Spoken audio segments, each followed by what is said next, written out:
दूसरे पर ताज़ा हमले भी शुरू कर दिए, जिससे पूरा मशरिक़ वुस्ता एक नए बहरान के दहाने पर आप देखें कि जा रहा है। ट्रंप ने न सिर्फ ईरान पर मजीद सख्त हमलों की धमकी दी है, बल्कि साथ ये भी कह दिया है कि ईरान की मजीद क़यादत को भी हम ख़त्म किया जा सकता है, उसको भी निशाना बनाया जा सकता है अगर ईरान ने अपना रवैया ना बदला तो। दूसरी जानिब अगर ईरान की बात करें तो ईरान भी अमरीकी हमलों का जवाब दे रहा है, जिसके बायस खित्ते में कशीदगी मजीद बढ़ गई है। ऐसे में सबसे बड़ा सवाल यह है कि क्या मशरिक़ वुस्ता दोबारा जंग की तरफ बढ़ रहा है या सिफारतकारी अब भी इस बहरान को रोक सकती है। आज हम इन्हीं पहलुओं पर बात करेंगे और इन्हीं पहलुओं पे बात करने के लिए मसूद खालिद साहब फॉर्मर एम्बेसडर हमारे साथ मौजूद हैं। Sir thank you so much. Ambassador साहब, पिछले दिनों हमने देखा कि एक जंगबंदी का मुआहिदा भी हुआ, लेकिन उससे पहले भी एक ऐसी सूरत हाल थी कि कुछ एनालाइज करना या फिर कुछ प्रिडिक्ट करना बड़ा मुश्किल होता है पूरी दुनिया के लिए जब डोनाल्ड ट्रंप की जानिब से कोई चीज़ आती है फिर नेतन्याहू की जानिब से आती है। अब हम इस नहज पे पहुंच चुके हैं कि जो ममलिकों के दरमियान एक मुआहिदा हुआ था वो भी हर 10 दिन बाद या 20 दिन बाद उसको ख़त्म कर दिया जाता है। ये हेजान की कैफियत क्यों है और ये कब तक ख़त्म होगी सर? इस तरह लग रहा है ये मुल्कों की लड़ाई नहीं है बल्कि बच्चों की लड़ाई है। हाँ जी, ये कुछ ऐसे ही लग रहा है। Thank you very much. देखिए, बात यह है कि ये बहरहाल ये तो था कि ये मुआहिदा हमने करवा दिया, एमओयू हो गया और बड़ी पेशरफ्त हुई, बातचीत का आगाज़ हुआ दोनों फरीकैन के दरमियान।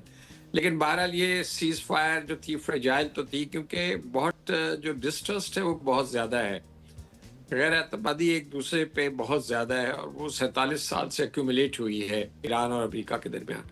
तो ज़ाहिर बात है इतना ईजी नहीं था कि इस सारी चीज़ को जो है वो एक मुआहदे के ज़रिए ओवरकम कर लिया जाए, लेकिन ये उम्मीद कम से कम बनी थी कि अब ये बातचीत में आमादा हो गए और ये इस अमल को आगे लेकर चलेंगे। लेकिन अफसोस की बात है कि दोनों तरफ से मैं समझता हूँ कि खिलाफ वर्जियाँ हुई हैं। ईरान जो अपना स्ट्रेट ऑफ हॉर्मुज़ पे जो कंट्रोल है उसको बड़ा स्ट्रिक्टली एनफोर्स करना चाह रहा है और वो फ्लेक्सिबिलिटी उसने शो नहीं की और वो कहता है कि जो हमने जो पैरामीटर्स बनाए हैं वहाँ से नेविगेशन के उसको फॉलो किया जाए। तो जो भी शिप अगर वो ओमान की तरफ जो पैसेज है उसकी तरफ जाता है तो वो उसको टारगेट करते हैं। अब इसमें जो अमेरिका की तरफ से रिटेलिएशन हुई है, जो जवाब आया वो बहुत सख्त है और उन्होंने आज भी मैं अभी देख रहा था कि काफ़ी शहरों पर काफ़ी जो उनकी इंस्टॉलेशंस है उनको अटैक किया है और ईरान ने भी रिटेलिएट किया है। तो मेरा ख्याल है उम्मीद तो यही है कि दोनों फरीकैन जो हैं, जो ऐसा पाकिस्तान ने भी कहा है कि सब्र का मुज़ाहरा करें और बातचीत की तरफ दोबारा जाएं। लेकिन बात यह है कि बहुत ज़्यादा ना सिर्फ मिसट्रस्ट है बल्कि ये भी है कि अब आप ये देखिए कि कुछ 1-2 दिनों से इज़राइल के वज़ीर-ए-आज़म जो हैं वो कुछ खामोश हैं और सदर ट्रंप साहब जो हैं वो बहुत ही उन्होंने एक जो है बड़ी ही मतलब एक ऑफेंसिव अप्रोच जो है वो अपनाई है और धमकियाँ भी दी हैं और उन्होंने वहाँ नेटो की जो समिट हुई है उसमें भी नेटो को काफ़ी धमकियाँ दी हैं। तो मेरा मतलब है कि वो इस वक़्त उनका जो जिसको कहते हैं कि उनका मूड सही नहीं है। तो सेंट्रल कमांड जो है उन्होंने जाके वहाँ पर अटैक किए हैं, नुकसान भी हुआ। ईरानी कह रहे हैं कि हमारे 3 लोग शायद शहीद हुए हैं। तो मेरा ख़्याल ये है कि इससे स्टेप बैक करना पड़ेगा और इस मुआहदे की जो पासदारी है वो करनी चाहिए, क्योंकि अदरवाइज़ तो ये ख़ित्ता जो है बहुत ही अनसर्टेनिटी का शिकार रहेगा और सारे ममालिक जो हैं ख़ित्ते के वो परेशान हैं। अब ईरान ने वहाँ कुवैत के ऊपर और बहरीन पर शायद अटैक किए। तो इससे तो दोबारा जंग शुरू हो सकती है और ये स्पाइरल हो सकती है।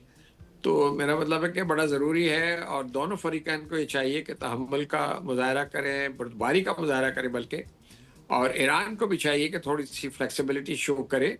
ठीक है, उसकी सॉवरेन राइट्स हैं और अब एक उम्मीद बधी है कि अमन जो है वो आहिस्ता-आहिस्ता कायम हो सकता है। तो इसकी तरफ कदम बढ़ाना चाहिए ईरान को भी और अमेरिका को भी। नहीं तो ये खित्ता जो है बहुत ही खतरनाक सूरत हाल से दोबारा जो है वो इसको पेश आ सकती है और उसमें सारी दुनिया की मईशत और सारी दुनिया के जो लॉजिस्टिक्स है, सप्लाई चेन है, वो मुतासर होंगी। पाकिस्तान मुतासर होगा, हम डेवलपिंग कंट्री, हमारा सारा वहाँ से तेल आता है। अब देखिए तेल की प्राइसेस जो हैं वो भी बढ़ रही हैं। तो मेरा मतलब है ये गैर यकीनी की कैफियत जो है, तो इसमें जो पाकिस्तान ने कॉल दी है कि फ़ौरन जो है मतलब इसको ये जो हॉस्टिलिटीज़ है इसको ख़त्म किया जाए और बातचीत की तरह। अब देखा अगर ये जाए कि वहाँ पर आयतुल्लाह ख़मेनी साहब की जो लास्ट राइट्स थी वो हो रही थी ईरान में 1 हफ़्ते के लिए और आज शायद उनकी तदफीन होगी। तो चाहिए तो ये था कि अमेरिका भी तहम्मुल का मुजाहरा करता, जी। किस्म के हमले वगैरह नहीं करता। और अगर ईरान की तरफ से कोई छोटी मोटी खिलाफवर्जी हुई भी है तो उसको वार्निंग दी जा सकती थी, और बजाय इसके कितनी मैसिव रिटेलिएशन जो अमेरिका ने की है, तो ये तो जाहिर बात है कि कशीदगी इससे बढ़ेगी। बिल्कुल आप सही फरमा रहे हैं सर, आपने बड़े मेन पॉइंट्स को हाईलाइट किया है। लेकिन सर जिस तरह से देखिए वायलेशंस तो पहले भी हो रही थी, और फिर जिस तरह से ट्रंप ने कहा कि अभी भी कहा कि उनकी जो क़यादत है उनको भी निशाना बनाया जा सकता है। इससे पहले भी जब आखिरी रसूमात चल रही थी आयतुल्लाह ख़ामनाई साहब की, उस वक्त भी इस तरह की धमकियाँ दी गई। अमेरिका को शायद ये लगता था कि शायद ईरान इस वक्त मसरूफ़ है, पूरा मुल्क उनकी तदफीन में या फिर जो भी जहाँ भी उनकी नमाज़ जनाजा अदा हो रही थी। लेकिन सर एक चीज़ इस हालिया तनाज़े ने और आयतुल्लाह ख़ामनाई साहब के जनाजे ने, तारीख में ऐसा जनाजा नहीं देखा गया, ना ही मतलब मैंने भी नहीं देखा इस तरह से अपनी इस तारीख में। लेकिन सर एक चीज़ तो समझ आ गई कि ईरान को ताकत के ज़रिए ज़ेर नहीं किया जा सकता। अगर वहाँ पर रजीम चेंज भी हो जाए तब भी कोई मसला नहीं होगा। बिल्कुल आप सही कह रही हैं, ईरान को बिल्कुल ज़ेर नहीं किया जा सकता। इसीलिए मैं कह रहा हूँ कि अमेरिका को ये पॉज लेना चाहिए था, और इस अरसे के दौरान बिल्कुल उन्होंने कहा भी था कि हम बातचीत जो है वो जब ये सारी चीज़ें रसूमात ख़त्म हो जाएंगी तो उसके बाद बातचीत जो है वो शुरू हो सकती है।